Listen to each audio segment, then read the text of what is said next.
ایک ہے اللہ سبحانہ و تعالیٰ کی معرفت، ایک ہے اللہ ذوالجلال والاکرام کی معرفت عقلی طور پر، درست ہے۔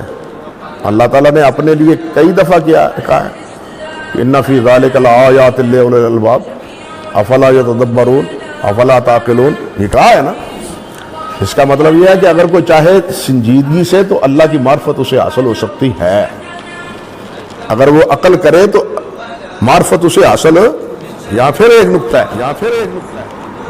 ان فی اختلاف اللیل والنہار لآیات لأولی الالباب الذین،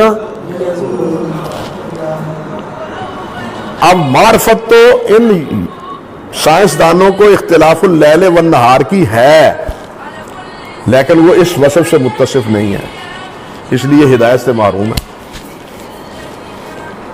بات سمجھے یا نہیں؟ وہ اس وصف سے محروم ہے، یذکرون اللہ قیاما وقعودا وعلی جنوبہم، اس لیے اللہ کی معرفت سے وہ محروم ہے۔ ورنہ یتفکرون فی خلق السماوات والارض ہے، سمجھے نا؟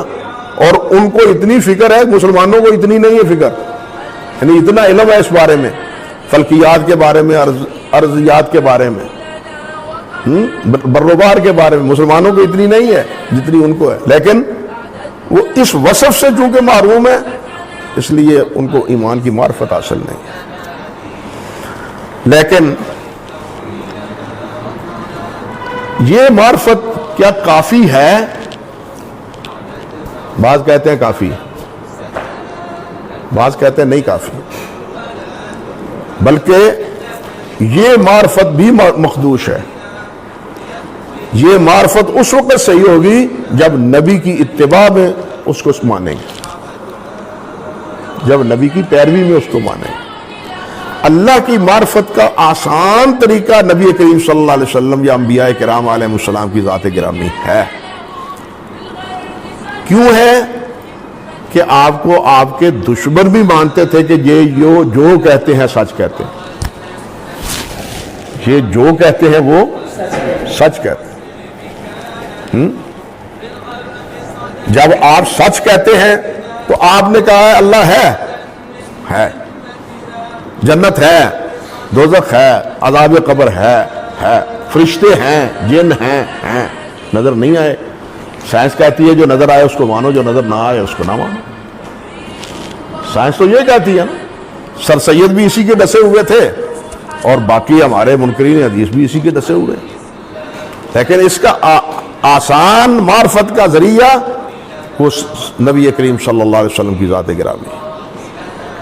کوئی آپ دلیل دیں اللہ کے وجود کے بارے میں، ملحدین آپ کے دلیل کو کسی نہ کسی صورت ہلے فریب میں اس کا رد کرنے کی کوشش کریں گے، لیکن ملحدین سے کہیے حضرت محمد صلی اللہ علیہ وسلم سچے ہیں یا جھوٹے؟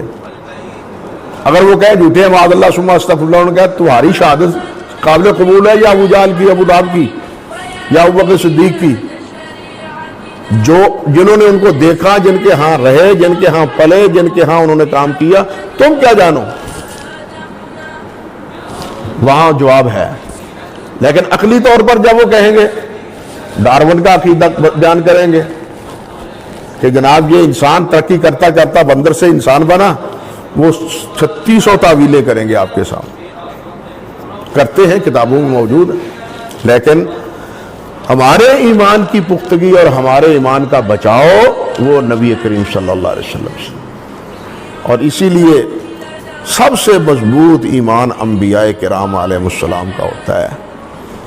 ابراہیم علیہ السلام کے بارے میں بھی اللہ نے فرمایا کذالک نری ابراہیم ملکوت السماوات والارض، اور نبی ان کو تو زمین پر دکھایا، لیکن نبی علیہ السلام کو معراج میں کیا ہے، جہاں کشف کے ذریعے ہوا ہے وہاں نبی علیہ السلام کو براہ راست ہوا ہے۔ جنت کو دکھایا گیا، جہنم کو دکھایا گیا، عرش کو دکھایا گیا، سارا فلکی نظام دکھایا گیا، فلک میں جو بس رہے ہیں، جو رہ رہے ہیں، جہاں جہاں جو تقسیم ہے وہ سب بتلائی گئی۔ اس کے بعد ڈگمگانے کا کوئی تصور نہیں رہتا۔ اسی لیے پہاڑ آئے، طوفان اٹھے، نبی علیہ السلام نے کوئی پرواہ نہیں کی۔